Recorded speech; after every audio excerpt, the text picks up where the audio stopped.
afternoon, everyone, and welcome to another Australia X International Student Series event. Firstly, I'd like to acknowledge the traditional custodians of country throughout Australia and recognise their continuing connection to land, waters and community.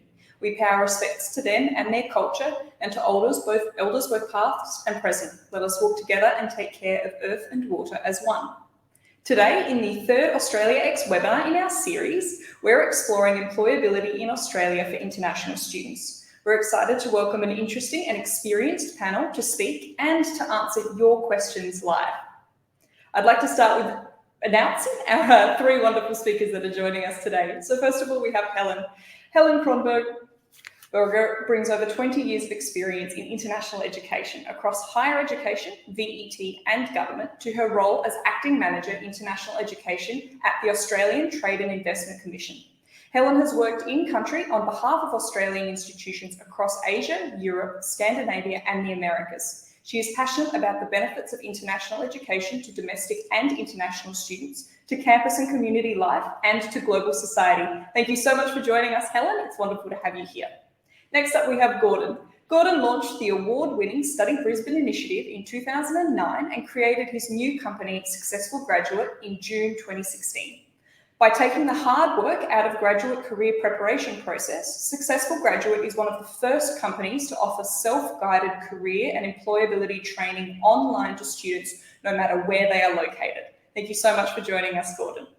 And finally, we have Tarzan. Tarzan is a lifelong learner building a personal brand and empowering fellow international students in the employability and wellbeing sector through non-profit organisation Stepping Zone and his podcast, Top Tip with Tarzan. Thank you so much for joining us, Tarzan. I'd like to welcome everyone that has joined us today. There's just a few housekeeping rules I'm going to run us through. So first of all, we ask that you keep your questions in the Q&A as general as possible. Unfortunately, we can't answer questions that are specific to your circumstances, so please keep them general. We also ask that you answer the poll questions. We'll have some polls that will pop up on your screen today. They really help us in planning the next webinars, and they can also help guide us through today's conversation. So we'd really love to hear from you there.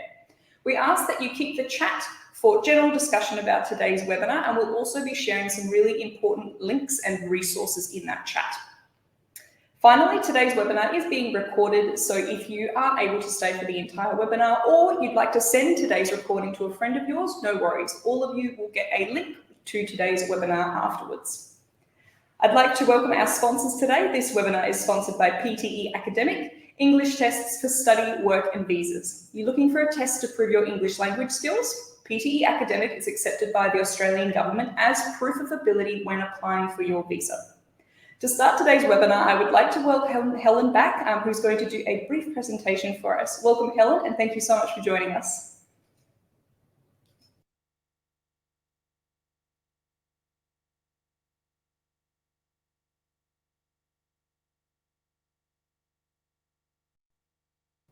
Hi, Helen. Sorry, I think we're having some audio issues. Unfortunately, we can't hear you. We may just need to fix that. We're just having some tech issues. We'll see if we can sort that out. But thank you so much for joining us. What we may do is potentially jump in and we'll just chat to Gordon briefly, if possible. So Boris, would you like to start off the conversation with Gordon? And what we'll do is, and everyone, this is Boris, also from Insider Guide. Thank you so much for co-hosting with us, Boris. Hello, I just thought I'd pop in. Yes, brilliant. Thank you so much. We will try and sort out the audio issues with Helen. But yes, it's great to have you on board, Gordon. It would be great to chat to you. Great, thank you so much for that. And yes, we really do look forward to Helen's presentation, but now we will talk to Gordon. And thank you again, Gordon, for coming along. Successful Graduate has been working with Study Australia to bring the Employability Hub to life, which is something that Helen's going to be expanding on a little bit further, which is really, really exciting for international students. So how will this resource benefit international students currently studying offshore or considering studying in Australia? Thanks so much, Boris. And look, I've actually just had to switch to mobile myself, so a little tip for Helen, if necessary, that might be the way to go. just seems to be a platform issue. Look, the Study Australia Employability Hub has been developed by the Australian Trade and Investment Commission to provide really enhanced information to international students who might be considering coming to Australia to study. And so I think really, to me, it's a recognition by our federal government of the importance of improving the prospects of students to find work. And so the Employability Hub has a variety of different programs and information pieces that are making employability a lot more achievable for international students in Australia. And for our part, Successful Graduate has delivered a micro-credential as part of that hub, which is called the Study Australia Work Readiness Program. So it provides an opportunity for students anywhere around the world to create learner accounts with the Study Australia website, and for them to repeatedly come back and complete a micro-credential that improves their employability and enables them to understand how to go about looking for and applying for either part-time work or an internship or graduate work in the Australian context. That's the idea behind it. The system has been up and running for just over a month now, and I'm proud to say that there have been more than 240,000 people that have come into the platform already. So hopefully that answers that first question of yours, Boris. Thanks. Yes, definitely. No, it's fantastic, Gordon. And look, the fact that the international students get this type of resource and are able to tap into this is brilliant and fantastic, and well done to yourselves and the government for coming up with this initiative. But from your perspective, Gordon, what skills do you think are the most important for an international student to develop before they look to enter the workforce? Okay, I think that's a really great question because how long have we got? An hour? Away we go. I could probably answer that one question in that time frame.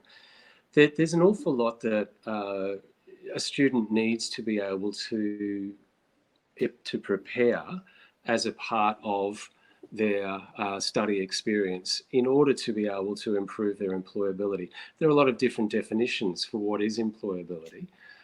Let's think about it in terms of, or in the context of, acquisition of skills and knowledge that will help a student to actually enter the workforce. And so the very first thing that we work through with all of our programs is to help a student to improve their own self-awareness as it relates to their employability. And by that, I'm talking about their understanding of their career objectives, their understanding of their own personal values, their own personal beliefs, I guess an understanding of how their own core value set might actually be a positive match to those values of an organisation that they have an interest in joining.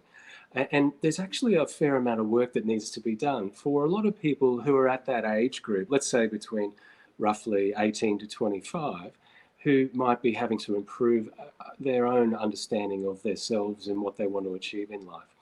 The next is to identify hard or technical skills and soft or general workplace skills that a student has.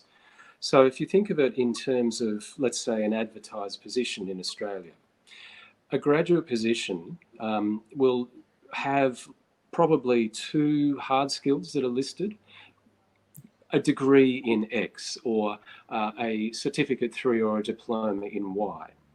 Then they'll list in the job advertisement probably 8 or 9 soft skills, which will be, explain to us how you're going to be a good fit within our team. What are your teamwork skills? What are your written and verbal communication skills like? Do you have leadership potential, et cetera, et cetera? These are the soft skills. So in the job application process, I think it's easy to see that there are many students who would be competing with the same qualification. What will set them apart in their job application is how they can self-define their own soft skills, and therefore how they're going to be the best fit for a position.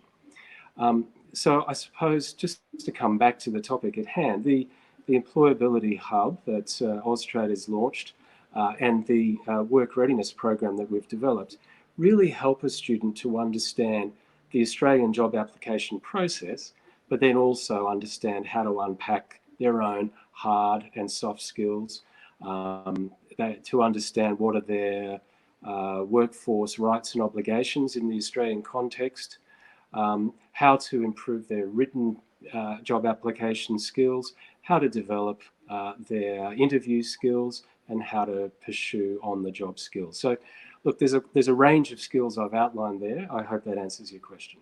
It does, definitely. And thank you so much for looking at it from a holistic point of view, that it is more than just being able to tick off boxes, is that you do need to have a look at who you are personally, what values and what skills you can bring to a workplace, and how do you communicate that well. So thank you so much, Gordon, for highlighting that. To everyone listening as well at the moment, we have launched a poll, and it would be fantastic if you could have a look at that, which is asking you about what do you feel you need most help with when it comes to your job searching skills, which you might be able to find some answers there in this hub. Now, we will move on with another question there, Gordon, because we're still trying to get Helen to come on board. But why is it important for students to obtain micro-credentials? So you've given students this ability to get these types of qualifications. Why will that be of any benefit? Well, I suppose we're moving into a world where micro-credentials have become a part of and a permanent part of the education landscape. Again, there are a variety of definitions that exist around what is a micro-credential, Boris, I'm sure you'd agree. And so for my way of thinking, a micro-credential is a recognition of learning. It's another way of being able to identify how a student, or for that matter, a professional in an industry, has undertaken some further study, has been through a rubric of assessment, and is able to speak to a recognition of the skills that they've acquired as a result of that micro-credential. So a student might consider undertaking a micro-credential that relates to improving certain soft skills, for example. They might want to learn more about their communication skills, or their critical thinking or problem-solving skills, which, by the way, are the top 3 skills identified by employers in Australia as those that students need to work on the most when it comes to improving their soft skills. For the Study Australia Work Readiness program, we're delighted to be able to offer a micro-credential for students to complete this free training that they can apply into their LinkedIn profile. And so part of our training teaches the student how to develop a professional LinkedIn profile, even while they're still studying. And they can download a certificate of completion and apply that into their LinkedIn profile at the end of the course. So broadly speaking, it's important for students to be able to both obtain but also speak to what they've learned through micro-credentialing. I believe micro-credentials are an evidence and a record of further learning, and they're really useful to be able to combine with their formal qualifications that they may be undertaking while with an education provider in Australia or abroad. Brilliant. Thank you so much for that. And it's great that you have the ability to link it back to your LinkedIn profile, considering that is such a widely used platform that so many recruiters and hiring managers and potential employers use to look at your profile, which is great. Do you think, is there any other way in which you think that a potential employer might be able to see these micro-credentials? Yeah, look, there are a variety of different micro-credentialing badging platforms that are emerging around the world. Credly, Deacon, Co, etc. There are, in fact, so many of them that I think the marketplace is starting to become a little bit crowded. And I mean by that there's probably a role for more alignment between the education industry and badging platforms for micro-credentials to be able to offer some recognition towards certain micro-credentials that might even be able to count towards credit with an education provider. So, I put on my prediction hat, and I'd say that's probably going to be the next step in the micro-credential industry. We'll see more accreditation of micro-credentials towards more formal qualifications as well. Brilliant, really interesting. Thanks for that, Gordon. Well, we'll hand back fantastic. Well, actually, I would like to get a conversation going with the three of us because we've just posted our first poll, and I think there's some really interesting results coming through here. So the question we asked was, what are the main barriers to you finding meaningful work in Australia? And overwhelmingly, the answers are limited professional networks at 34% and not knowing where to look for work at 25%. So maybe if we start discussing that limited professional networks, Gordon, what are your recommendations for an international student, whether they be studying overseas virtually or whether they are based here in Australia? What's that first step that they should be taking to start networking? Okay, I think that's a really, really great question. Actually, my former role, I established one of the international student clusters here in Australia.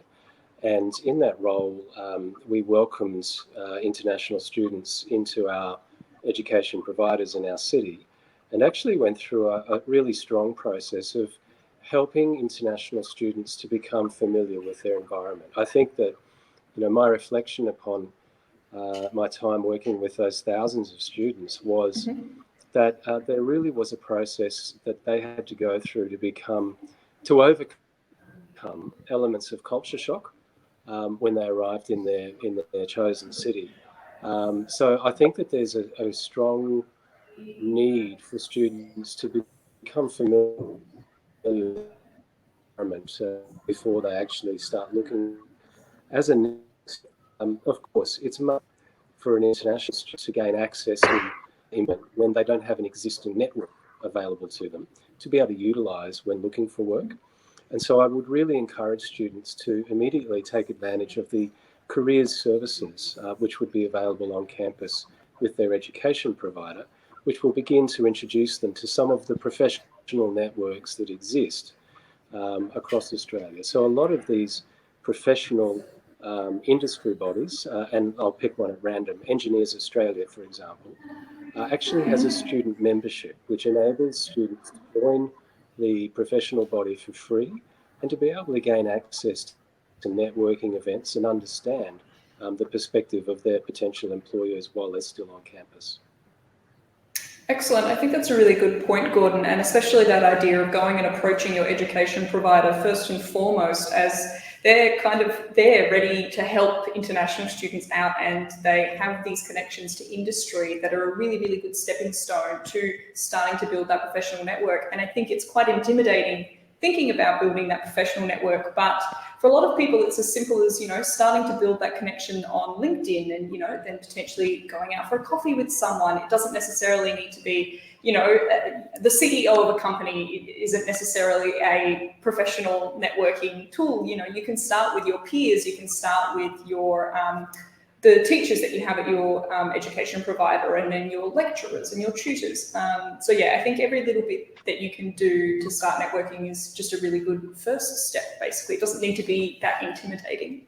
So thank you so much, Gordon. The second question that we had was not knowing where to look for jobs. I think that's something that we'll probably pick up on as we go through today's webinar. But thank you so much, Gordon, and thank you so much, Boris. I'd now like to bring Tarzan on and have a discussion with you, Tarzan, a little bit more about your background and your experiences as an international student studying here in Australia. So thank you so much for joining us, Tarzan.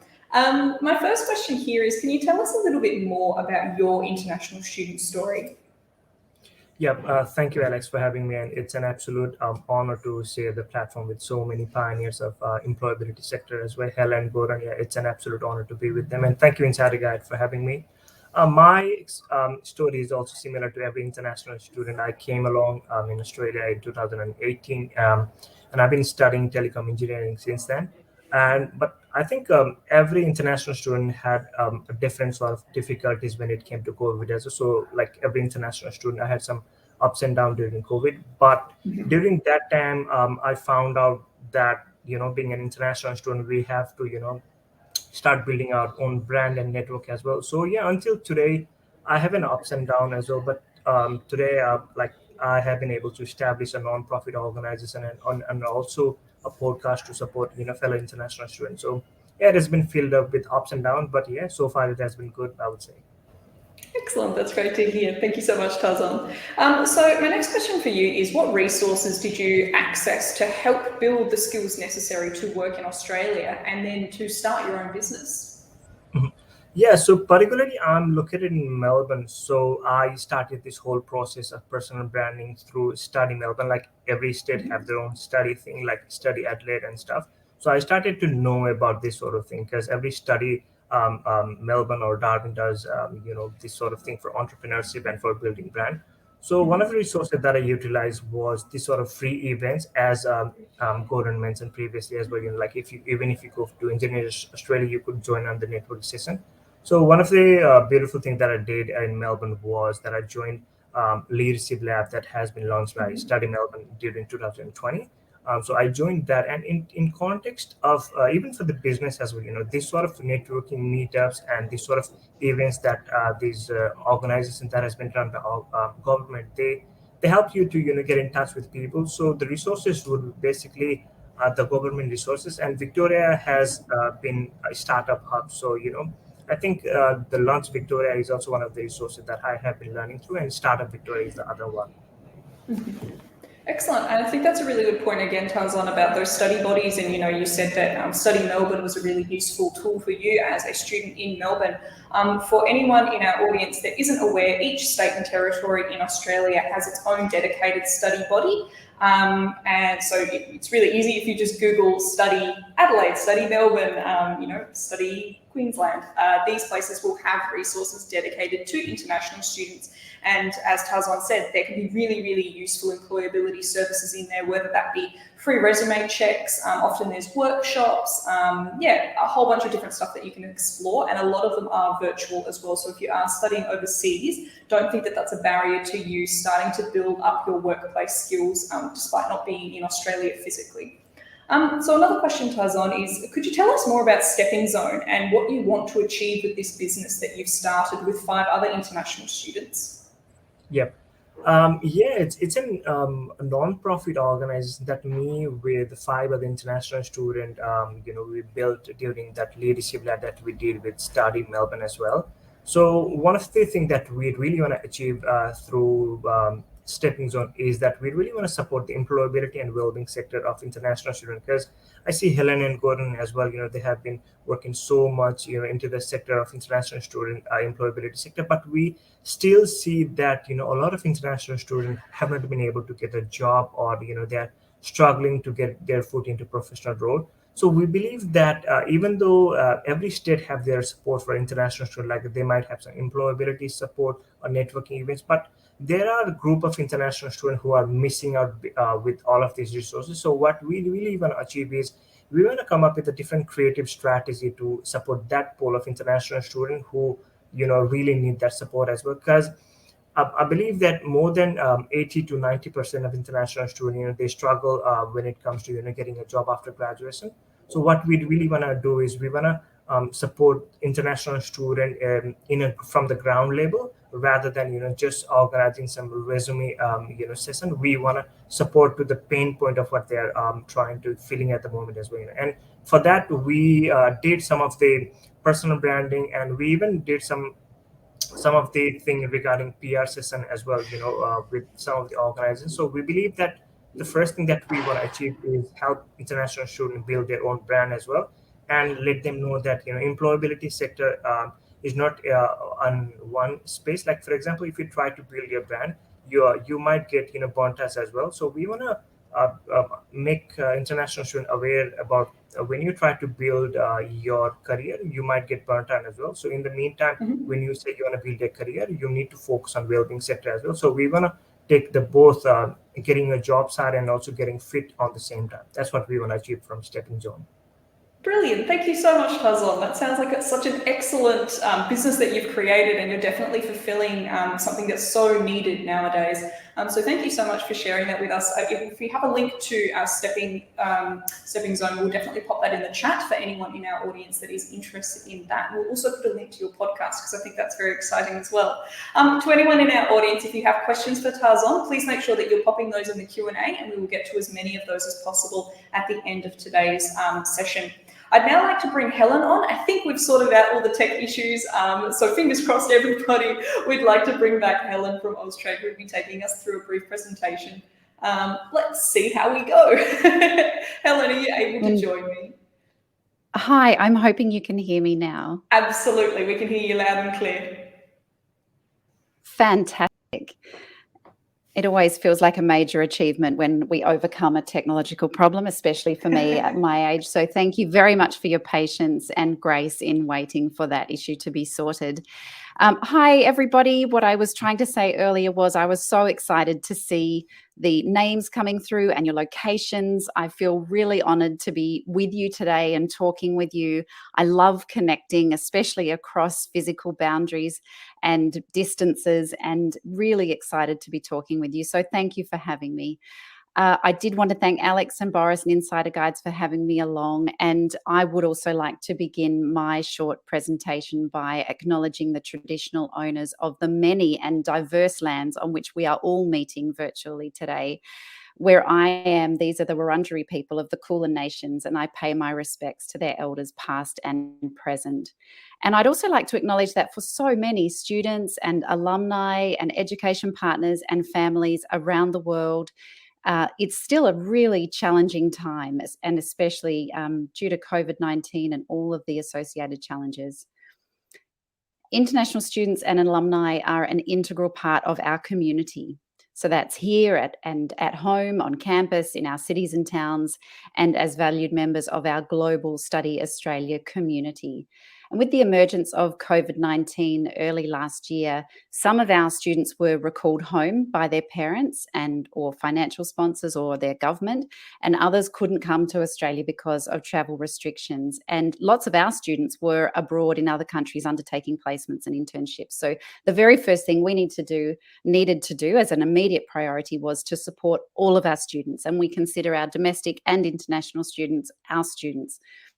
So student support services were established, they've developed, and they continue to provide much needed relief for many. But in addition to the welfare type services, we have some practical employment related Australian policies that have been implemented to support students. And these have included extended temporary work opportunities in industries where we need, extra help, and where international students need extra hours if they're experiencing financial hardship.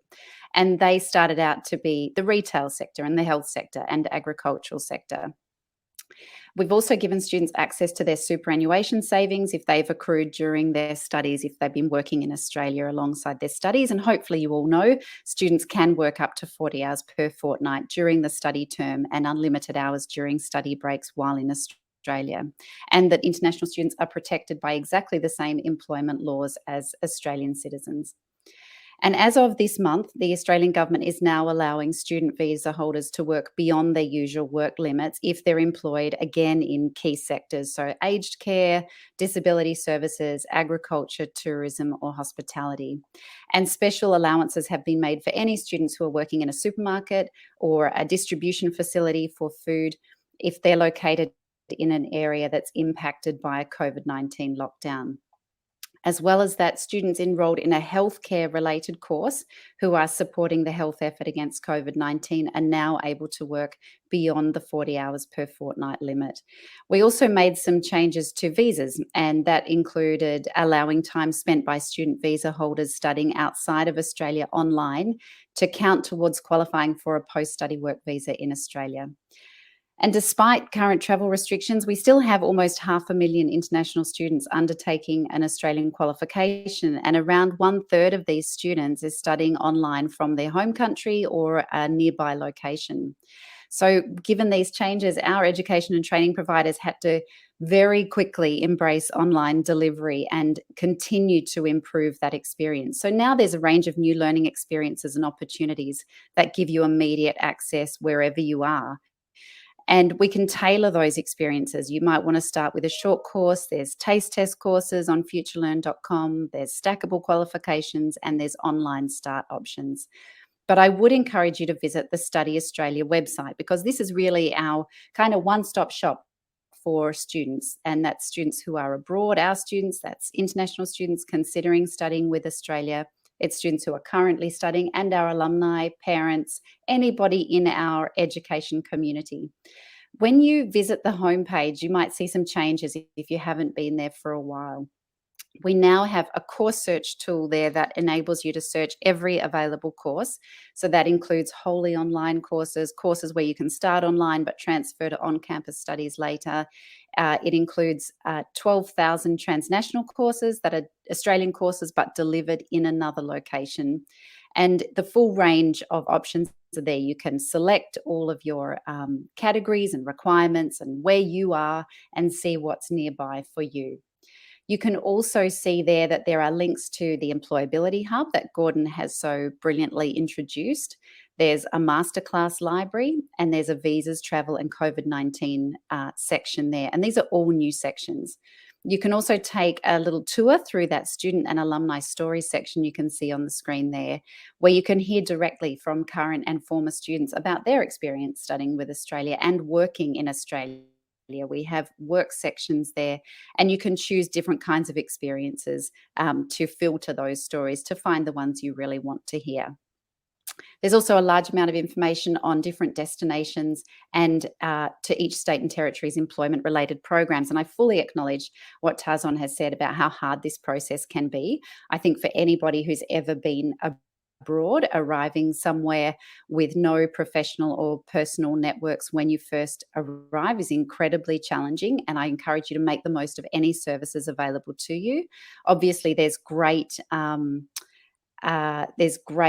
things that you can do that you've heard a little bit about as well, that about that you can do on your own, but there's definitely services there to support you. And look, we acknowledge how hard that is, and especially for students who are studying online who can't even build those networks in person. So we're really trying where we can to help create those connections for you, to link you to the information that you need, and even start new programs that give you direct experience. So I've talked about our course search tool. We're improving that now. We'll have more compare my favorites and widgets and all sorts of things you can use via Facebook. But at the masterclass library, to enhance your learning experience from an academic perspective, I do encourage you to check those out, because they have some really interesting topical things like infectious diseases, which is, more topical than we would like, Industry 5.0, climate change and exploration of Mars, all the big issues. And we're trying to offer new things for you. You can engage with these academics who are the global leaders in their field at any time you like, whenever's convenient, just for interest. We also want to add value and offer you opportunities to engage. So when you visit that new Visas, Travel and COVID-19 page, you'll see that we've included there the announcement about the New South Wales Student Returns Pilot Plan. We also have all relevant information about travel, vaccines and any updates to programs. And that's a really good spot just to keep checking in with us to find out more, especially in the coming weeks and months as things start to open up. And we are so pleased, as a final point on that homepage, to launch our new Employability Hub. And you've heard a little bit about that already. So this is for anyone interested in engaging with our content. There's no restriction here.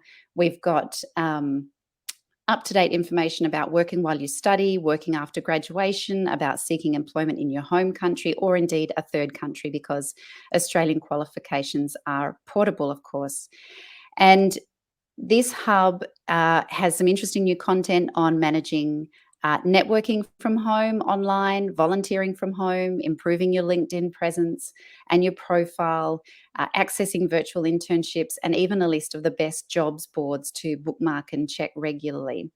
So some new services available via this hub include something that we've trialled recently for the first time, called the Study Australia Industry Experience Program. And this allows students to gain valuable work experience while they're studying online at home, but also to be put into small teams with Australian students and other international students from around the world, whether they're studying here in Australia or from home, just like you. And they are solving real-world industry problems for Australian and international businesses. This has been incredibly successful so far, and we absolutely plan to continue and grow this program. It allows us to show off to businesses in Australia and around the world the skills and the talents of our international students, and they're very, very impressed. Almost all of the employers plan to recommend the program to their professional networks. 94% of students said they plan to list their experience on their CV to improve their own employment prospects, and over 90% would recommend the experience to their friends. So we did start in July with a group of 200 students. That will grow, and there will be more groups involved in that program. But that's an example of how we're trying really hard to create connections, not just with employers, but also with peers and with Australian students, so that you can start to build those international networks that you might feel are really missing as part of online study. And we'll also have a new career matcher tool by the end of December this year. So that is designed to inspire you to find the career that most suits you and plays to your strengths and interest. And as always, there's a whole bunch of information on employment, workplace rights, minimum wage, taxation, all the worker protections that you need to know to understand your rights as an employee in our system. And the Study Australia Work Readiness Micro-Credential, of course, is a super exciting, huge feature of the Employability Hub we're very excited about.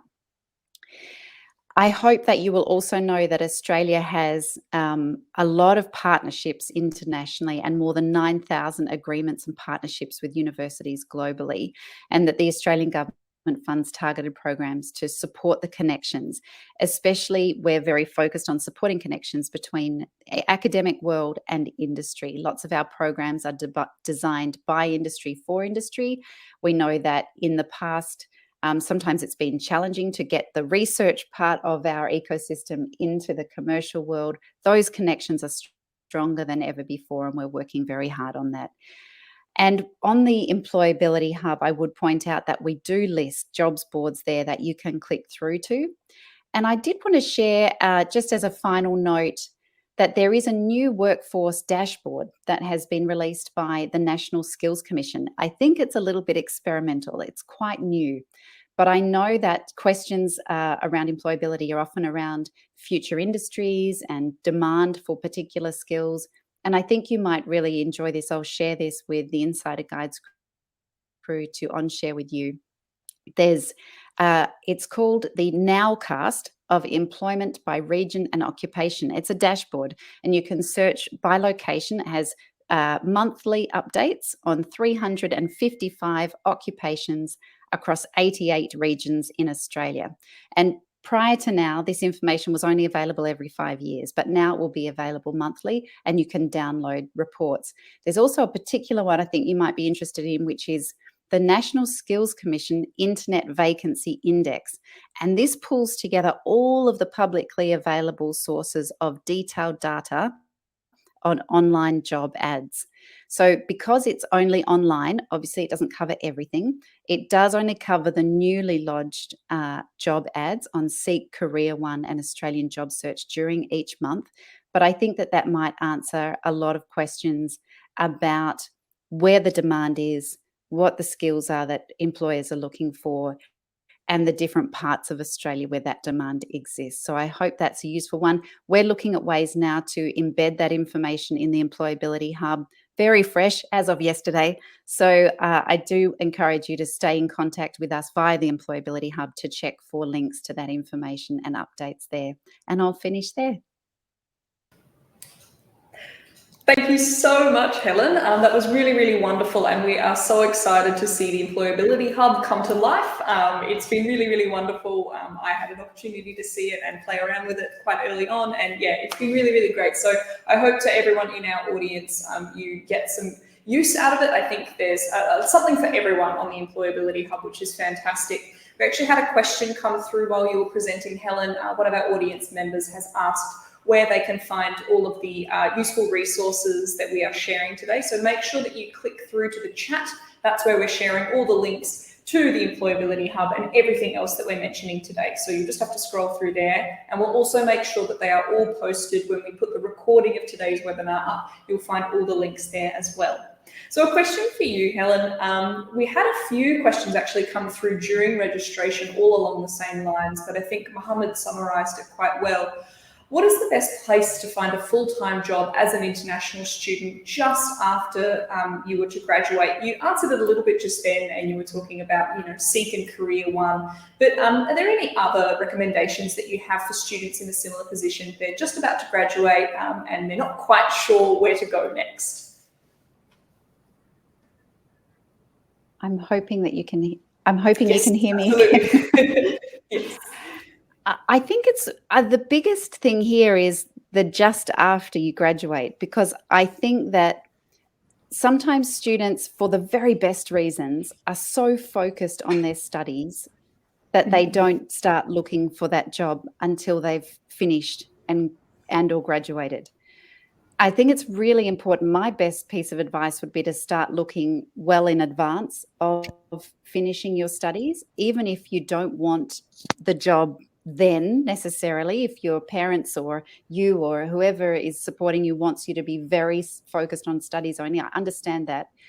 But attending events, whether that's virtual networking or in person, if that's possible with COVID circumstances, really important to start making connections.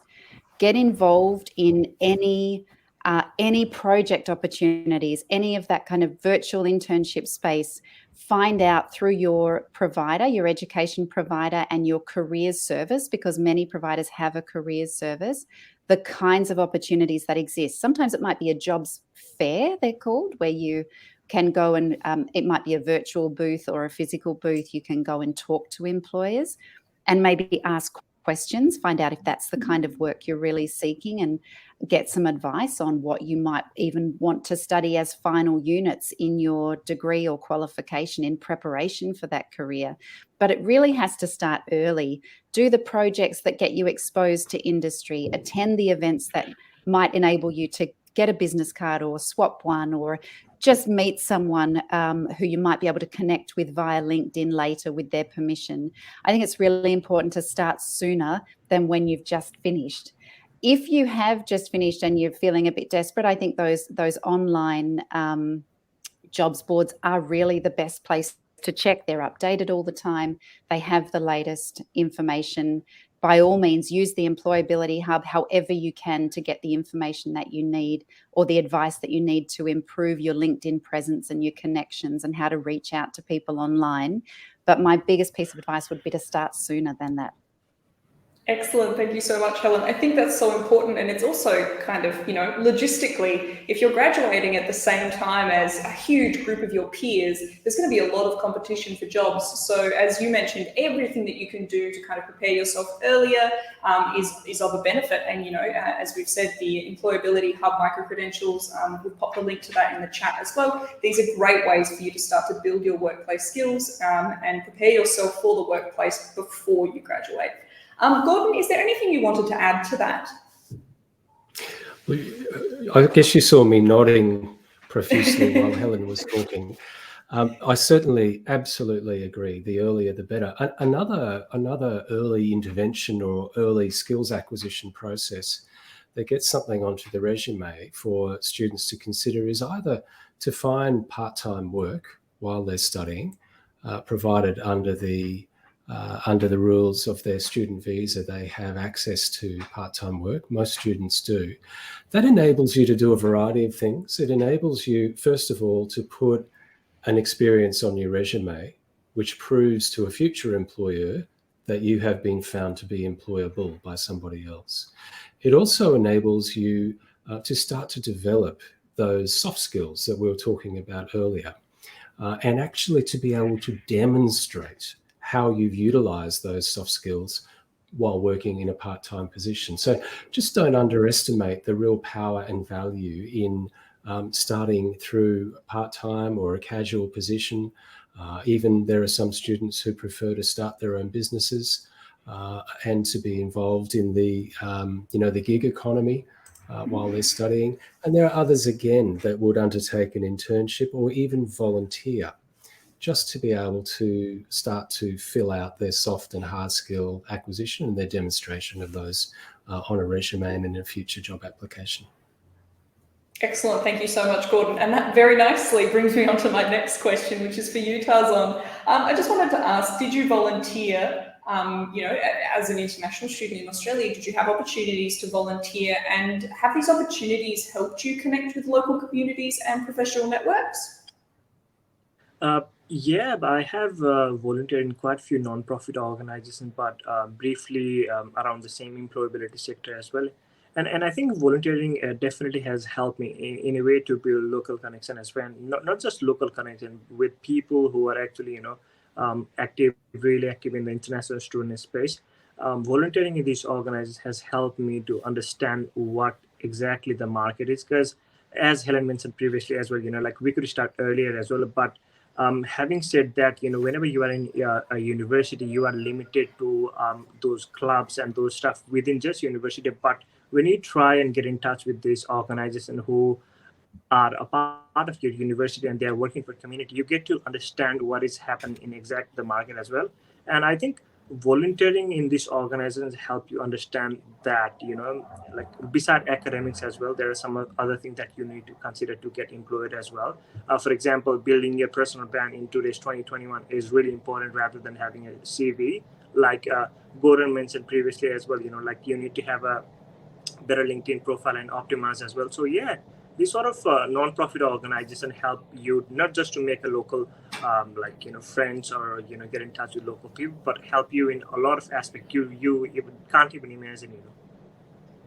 Excellent. Thank you so much, Tarzan. Now we'll bring Boris back. He's going to ask a couple more questions of our panelists, and then we are going to launch into our live Q&A. So we've been getting questions that are coming through the Q&A. Please make sure that you keep asking those questions. And again, we ask that you keep those as general in nature as possible so that we can get to as many of them, and that our answers from our wonderful panel can be as broad and as helpful to as many people as possible. So Boris. Thanks for that, Alex. And look, thank you all so much for your presentations and your comments. They've been really fantastic and broad in terms of how we can help students find work. But Gordon, Ketki has asked a question about the prospects of an internship. And we haven't really touched much on internships just yet. So whether it's virtual or in person, what resources are available for students to investigate these opportunities, and how can they use these experiences to develop their career readiness? Brilliant question. So thank you to Ketki for asking. Look, there are a variety of internship options that are available in the Australian marketplace. There's also a very strong recognition by government about the importance of having some form of regulation around internships. And so the first thing I'd encourage a student to do is to simply become aware of the legality of any potential internship that they're looking at. We have a Fair Work Ombudsman in Australia, which you can easily find online. It's part of our federal government system, and it's a brilliant mechanism which enables students to determine the legality behind any internship opportunity that may exist. Now, that said, there are now, particularly in light of enhanced online capability and potentially brought along by the pandemic, there are now not only face-to-face live internships available, but also virtual internships that are available with Australian employers. And it's a marketplace which is alive and well. There are a number of providers who are offering both live, office-based internship opportunities and virtual. And we don't have time to list them all, but perhaps one to look at would be the Australian Internships platform. I had a little look earlier today, and I saw that there are some 2,000 internships that have been advertised at the moment. I've also had a look on some of our larger for-profit sites related to offering internships and job advertisements. And I typed in what jobs are available for students in Australia at the moment, and it came up with just over 9,000 current positions advertised across the country in all manner of different positions. So look, virtual internships, live internships, it is just as important to prepare for an internship application as it is to prepare for a job application. The same rules apply, as we discussed earlier, and within that Study Australia Work Readiness program, there is in fact a whole module on how to apply for and get the most out of an internship in Australia. The prospects are good, and I think that the final comment I'd make is that, of course, education providers who you may register to come and study with also will probably have access to internships for students, some of which will count towards course credit and some won't. And so it's just worth having a look at work integrated learning and work placement opportunities that may exist through your education provider as well. Great, thank you for that. And I think some of the students that are here with us today that are offshore, they're listening to this thinking, you know what, that sounds fantastic, but I'm not in Australia. So will my application be seen equally to someone that is currently onshore? Gordon, do you have any comments in regards to that? If you're talking about internship application, yes. This is where I would definitely encourage students to take advantage of the new Employability Hub placement opportunity. And maybe that's something that Helen can speak to in a bit more detail. But my understanding is that that will be expanding and there will be more and more opportunities specifically for offshore international students to be able to engage with employers on a virtual basis. Brilliant. Thank you for that. And Helen, would love to introduce you. Do you have any further comments in regards to that?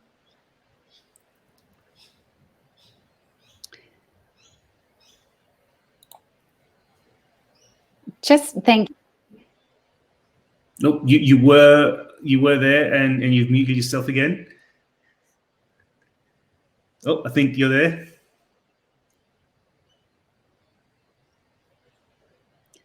Okay, let's try that. I think just to note that this is a really rapidly changing situation and environment. So COVID-19 has forced so many providers to think differently about how they deliver their programs. And it has also meant really new kinds of programs emerging and innovations in this space. So virtual internships, it's not just the program that we are running, and we're super excited about it. If you're interested, you can ask your education provider that you're enrolled in whether or not they are part of that program, and you might have access to it. It is going to grow, so I hope that that will even change in case that's not possible right now. But I would say that there are other virtual internship platforms. You can have a look at our virtual internships information at the Study Australia website via that Employability Hub button. And just to know that this is a changing environment, employers are much more open to this now. They really appreciate the diverse teams. They appreciate the flexibility of this style of working with a student team. And it also gives you an opportunity to meet a lot of people from all over in a way that you wouldn't have. And even if you are in Australia, but maybe you're in a regional location that doesn't have very big companies that are, available locally, doing a virtual internship from wherever you are in Australia or around the world is now an opportunity. So I'd encourage you to explore all of the opportunities available. Great, thank you for that comment. So I know that you've touched on quite a few different bits and pieces, but if an international student was to walk away from this conversation with one really strong piece of advice, what would you say is the best tip that you can give, Helen, for an international student trying to find work in Australia? Be brave, reach out by any means. Obviously now it's mostly virtual, but that shouldn't stop you making connections. Use the advice that we can offer and the tools that Gordon has contributed. Visit the Study Australia website and the Employability Hub where all of the information is there. Everything that we've discussed today is touched on. Find out what you can. Send an inquiry if the information is not there. Let us know the gaps for you and we will do what we can to fill them. But I think courage is the main thing here. Don't feel disconnected. We are all connected virtually, and you can still reach out and get involved and attend events and meet new people and form those connections that will support you to gain employment during and after your studies. Thank you for that. And Tarzan, would love to bring you into the conversation here because you've lived it. You've gone through the whole process. So what is your biggest tip to students about finding work? Yeah, thanks, boys, for the question as well. And I think in current stage of 2021, whether you are an international student onshore or offshore as well, I think getting job is all around you building your own brand.